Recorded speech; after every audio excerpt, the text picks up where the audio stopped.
About 2 weeks ago, we discussed what we expect to see out of Apple this fall. And now Apple has officially announced an event on September 15th. We're going to be talking about what to expect and when. Stick around.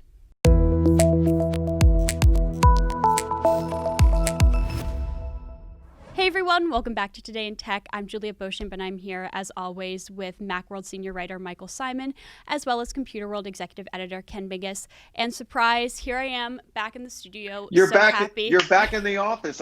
We have to acknowledge this. That it's like a tidbit of normalcy here. I know. I see the pillows haven't changed. They haven't. I probably should have organized them a little bit better, but I'm here by myself, out of my parents' basement, very happy to be back. Just a little bit of normalcy. And of course, what is quarantine normalcy without chatting with you guys every week? So like I mentioned, 2-ish weeks ago, we discussed, this is what we're expecting to see out of Apple this fall. Just because of the pandemic, there's going to be some launches that are going to occur a little bit later. So let's just start out. What is going to happen at this event on September 15th? Let's just get those facts out of the way. I just want to start off real quick. Wait. Let me just say real quick, back to normalcy. The fact that Apple has scheduled an event in September is a sign of normalcy. Now, it may not be the only event, but it's a start. Go ahead, Mike. Sorry, I just had to get that in there. It's a start, but this is the iPhone slot, if you will. Like for the last 8 years, 7 years, however many years it's been since they stopped introducing iPhones at WWDC. September, early to mid-September, is the iPhone event, but most likely we're not getting iPhones at this event, and that's what's abnormal about it. So if you're kind of a casual Apple fan, you're going to expect iPhones because it's September. But that's not what you're getting. The rumors are that this event is going to be Apple Watch and maybe iPad Air and possibly one or two other smaller products like maybe the AirTags Studio. Yeah, maybe the AirTags. Yep, those little Bluetooth trackers that we've heard about for years now. Or maybe AirPod Studio, which are their kind of bigger over-ear noise canceling headphones. They're higher end headphones. Probably iOS 14, iPadOS 14 will get its GM release and get pushed to the public, things like that. And from what people say, iPhones will be, as we thought, pushed back about 4 to 5 weeks in October. Yeah, this first event is basically getting the smaller items out of the way. I mean, there's no way they could do all of this and an iPhone or multiple iPhones almost in one event anyway. I mean, there's a lot to talk about. They could, but it's tough when there's not a crowd. And that's, I think, what Apple is doing here. I mean, giving us like small little bites, a little more time to explain everything that's going on, and spreading everything out, because these are big products. And if there's a month to 5 weeks to a month between them, I mean, why not? Well, while we're talking multiple events, and I agree with you, Michael, I do think that obviously you're talking iPad Air, software, the watch next week, and then you wait 3 or 4 weeks and we get the iPhones, because multiple iPhones, 4 models? Yeah, that's what they say, 4 models, and there's going to be a lot to talk about. We got 5G, we got OLED, we got new cameras. I mean, so that can easily fill up an hour to an hour and a half on its own. I'm just wondering if it'll be a third event for the Apple Silicon Mac, whatever it is. I think there absolutely will be. There was a real sketchy, weird rumor that said the Mac is coming next week, which I don't believe at all. No, I think that Apple needs time, and they need to explain what they're doing with this processor, how it affects the roadmap, how it affects the BTO options, the storage speed, everything. There's a lot of things we need to know, other than here's a new Mac with a whatever chip or whatever they're going to call it. Isn't it the A14X? I think I just saw something saying that production of that, and maybe that's not the name of it, but I saw something that production was ramping up, implying that something would arrive before the end of the year. Yeah, well, they said that. And I mean, the biggest question I have about the Mac is it going to be A chips? Or is it going to be something else? Because Apple has a ultra-wideband chip, a U chip. They have a security chip, a T chip. They have a co-processor for motion, an M chip. They have the Apple Watch, it's an S chip. They have a lot of these processors. The most known one is the iPhone, iPad A series chip. are they going to put that into the Mac, or are they going to have a C chip or a B chip or whatever is going to be to differentiate between the Mac and the iPhone? Because it starts to get real tricky. If you are buying a Mac with an A14 chip and an iPhone with an A14 chip, and then there's another Mac with an A14X and then a Y, it gets real tough. And if you're buying a computer, you need to know what's inside that computer way more than a phone. People care about what processor they're getting. They pore over specs. They look at clock speeds and all this stuff. So I'm really curious to see how Apple addresses all that, or maybe they just don't care. And you're like, listen, you're getting this and you'll like it. I don't know. No, I think it makes sense that they'll differentiate. And all of the things you've just said, reinforce the idea that we're looking at the first of probably 3 events this fall for Apple announcements. I think so. Again, And when do you think, looking ahead for anybody who might be thinking of buying an Apple Silicon-based Mac, when would that be? Early November? That's what I'm guessing. Late, either like around Halloween, which they've done before, or like the first week in November to really kind of hammer it. So mid-October, mid to early October, I guess, for the iPhone, maybe the 12th or whatever that Tuesday would be at or around there. And then 2 to 3 weeks, 4 weeks later, probably 3 weeks. I mean, because then you can't go too far, because then you get too close to Christmas and the holiday season. And in the U.S., obviously, we got the election on Tuesday, November 3rd. I don't think Apple wants to be competing with whatever. I personally would rather watch an Apple event than election results, but that's just me. Yeah. No, well, I think Apple would probably have most people watching its own event rather than election results as well, which bodes well for your idea, maybe the last week of October. So basically, two events in October. Maybe. iPhone it could and then, the Apple Silicon Mac, which would make for a very interesting October. Yeah, this one is the surprise event. We didn't expect. There were rumors that the watch and the iPad were releasing this month, but not via an event. More like one day they would just appear on the website via a press release.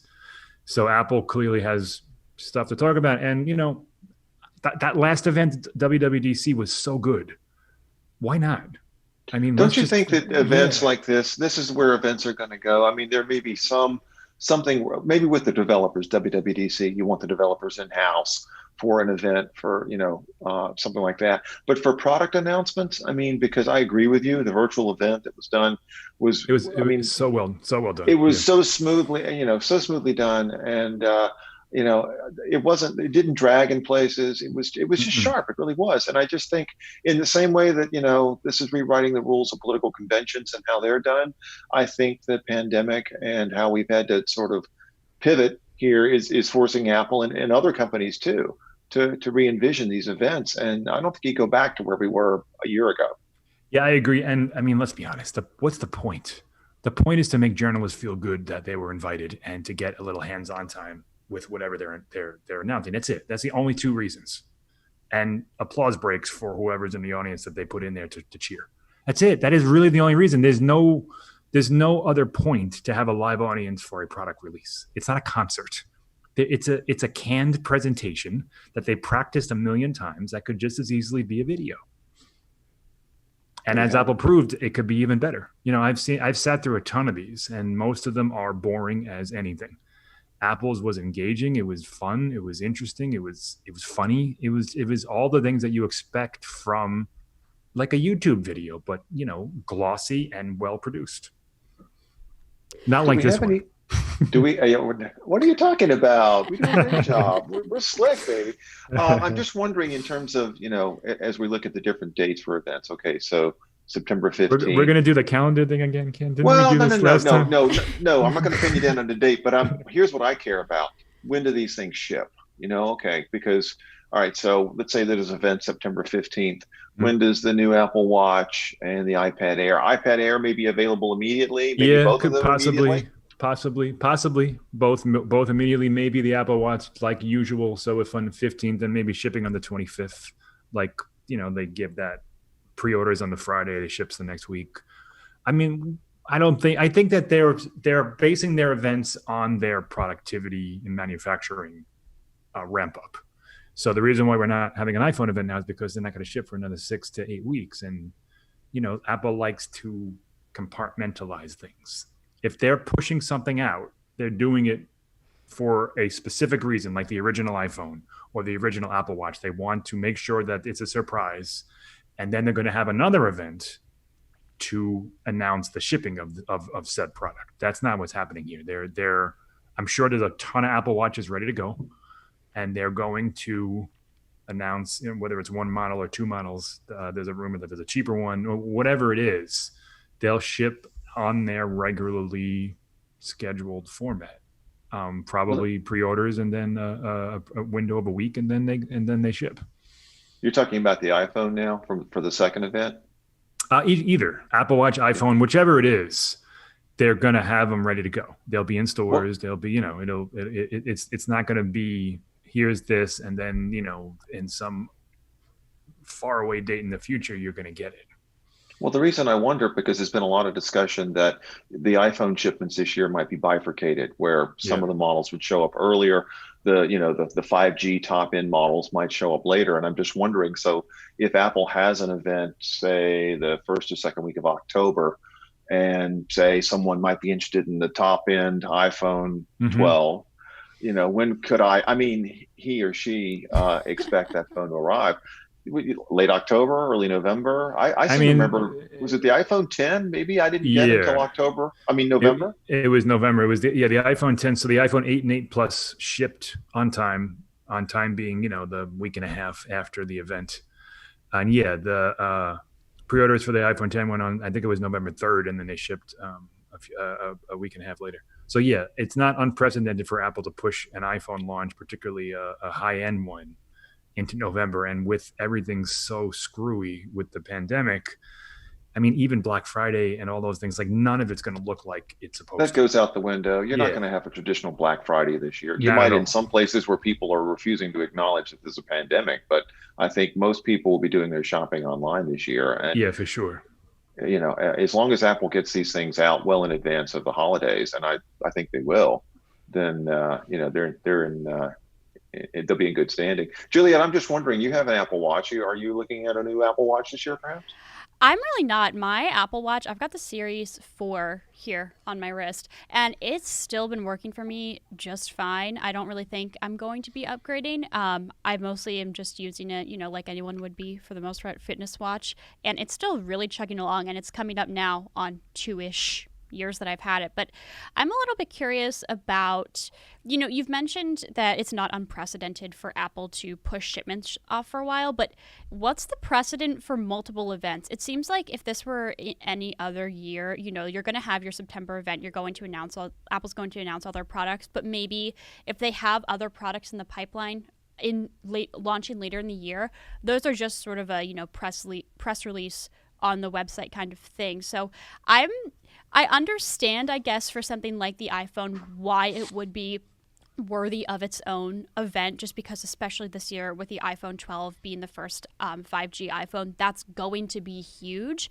But why wait? Is it just to make people more excited? I don't know. I'm just not understanding why they wouldn't just announce on September 15th, when they're announcing the new iPad, when they're announcing the new Apple Watch, and just say, hey, by the way, this is going to ship a little bit later, especially if they're going to be shipping at different points. Different models are going to be shipping at different points anyway. Well, we don't necessarily know that. That's just rumors. And maybe Apple is taking this extra time to kind of build up stock and to build up their manufacturing processes. I think because the iPhone 12, everything Apple does revolves around the iPhone. And I think if they announced it, so if they say next week, here's the iPhone 12, but it's not shipping until October 23rd, that's a long time between excitement of the announcement and excitement of the launch. It's Apple, it's the iPhone. Probably wouldn't have too much of a material effect on sales, but there's really no reason to announce it 5 weeks early. I think the reason why we're seeing this event now, which we normally wouldn't see, the Mac event, sure, and the iPhone event, obviously, but if the AirPods would be with the iPhone, the Apple Watch would be the iPhone, the iPad would be with the Mac. Like they normally split those two. The reason why this is now, I think, is because people expect an Apple event in September. And I don't think they want to deviate from that kind of like frontal lobe thinking of Apple, like the fall belongs to Apple. If they wait till October, there's a lot of things that come out between now and then. Google Pixel, Microsoft Surface Duo. They call it Techtober. There's a lot going on, and Apple wants to be at the front of everyone's mind. They want them thinking about Apple. And the more events they have, the more products they release, the more this schedule stretches, they can stay in front of consumers and, sell a bunch of stuff. Yeah, I think you sum it up perfectly, Michael. I mean, Apple doesn't want to announce something now and then let interest sort of flag, or let all these other events and announcements get in the way, and then have Apple try to get through that noise when say the iPhone arrives end of October or early November, whenever. So it's better for it to just do an event, quick release, few weeks, event, quick release, finally, Apple Silicon Mac, and probably I would think a fairly quick release for that too. Yeah, I think so too. I mean, there are some exceptions, like AirPods took a few weeks. HomePod took forever to come out, and why did they bother? But that's there's something to be said for that. Yeah, we could talk about that some other time. Yeah. The iPad had some lead time between the announcement and the launch, but it's generally, particularly when a product is just being updated, that's what they like to do. Event, pre-order, ship. Event, pre-order, ship. To keep things rolling. And this is unprecedented times. Maybe they're just experimenting. Maybe they'll say, well, let's see what happens if we ship in October. And if it works, if they still sell as many, maybe they'll do that from now on. Who knows? I mean, we don't know what Apple is thinking, what their roadmaps look like, what their product, their product launch schedule looks like going forward. If they have AR glasses or a headset, whatever it is in the future, all these things get shuffled. So why not try? Let's see. We'll experiment. They're going to still sell 50 to 75 million of them next quarter. It doesn't matter when it comes out. But, these little tweaks, they could make a difference between 50 or 55. And those numbers matter to Apple. We don't pay attention to them, but they do. There's bean counters that are looking at all this stuff and figuring out when the best time to tell people when the best time for pre-orders, even down to the time, which is 3:00 in the morning my time, and they changed that. Right. Remember last year it was 8 a.m. across Absolutely. the time zones, and there was a reason why they did that too. Thing they've ever done, Right, yeah. And they studied all that. It wasn't just because I wrote an article saying how sucky it is that I had to wake up at 3 a.m. Like they look at all these trends. I have a feeling that's what pushed them over the edge, Michael. You think that was what finally did it? And I thank you. I take off my hat to you. Yes. So, Apple is they're the biggest company in the world. They're worth $2 trillion or close to it. So, whatever they do, everyone kind of follows, and but they still have to worry about everything else that's happening around them. So I think this is a good way to stay relevant for the rest of the year, even without live events. And I'm all for it. I like these events. I hate waking up in the morning and having to pour through a press release and find the good stuff. Like, I like to watch things and write as I watch, and it's fun. Yeah, I agree. It's going to be a very Apple-y fall. Yeah. Sure. I mean, isn't it always? Apple is like, it's the fruit of the fall, right? They're the this center year, though, of the is going to be universe, reinforcing events, though. Usually it's like a big bang, the phones, and then that's it until, holiday season. But this year it's going to be boom, boom, boom over the next 6 or 8 weeks.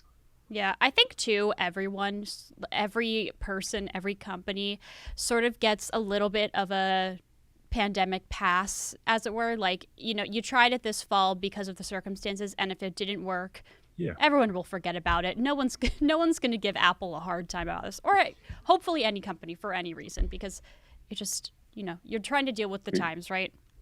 We live in interesting times. Yeah. Yeah. Great. But if I was another company, I would be closely watching what Apple does and attempting to duplicate it, because they know what they're doing. Yeah.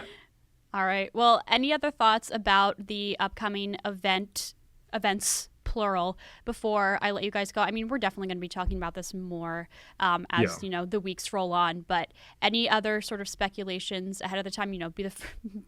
Get your thoughts out there before it becomes official. Michael? I mean, Apple Watch, The event is called Time Flies. I think it's pretty clear that Apple Watch is the kind of main event there, marquee product. Yep. I think we'll see a couple others, and I think it's going to be a very staggered, event, ship in 2-week chunks. So we're going to have a lot to talk about, a lot to digest, and a lot to watch over the next few weeks. Yeah, I agree. I think obviously the one that I'm most interested in right now is the iPhone 12 event. But Sure. One of the things that's sort of on the radar that I haven't focused on as much, that I'll be very curious to see how it does, is AirTags, assuming that actually arrives. I think there's a lot of potential for Apple to, do some interesting things there. So that's kind of the thing that I want to hear more about. Yeah, I mean, we could talk about that at a later date, but I'm a little, I don't know what to expect from that, because it's kind of a unique product for them. But we'll see if it comes out next week. Looking forward to it. Yeah. Well, thank you both so much, as always, for joining me. I really appreciate it. It's always great to chat with you. And again, to all of our viewers, we'll be back pretty much every week chatting about the event, whatever is going to be launched in the coming weeks. Yeah. The 15th is within a week, so I'm sure next week we'll be back talking about what happened. So thank you both again so much for calling in. I really appreciate it. Thanks. And thank you all so much for watching this episode of Today in Tech. If you liked this video, be sure to give it a thumbs up and subscribe to our channel and hit the bell icon in the corner so you're notified every single time we post a new video. If you have any questions or predictions about what's going to happen at the September 15th event, be sure to leave them in the comments below. I'm really interested to hear your thoughts. Thank you again so much for watching, and I'll see you next time.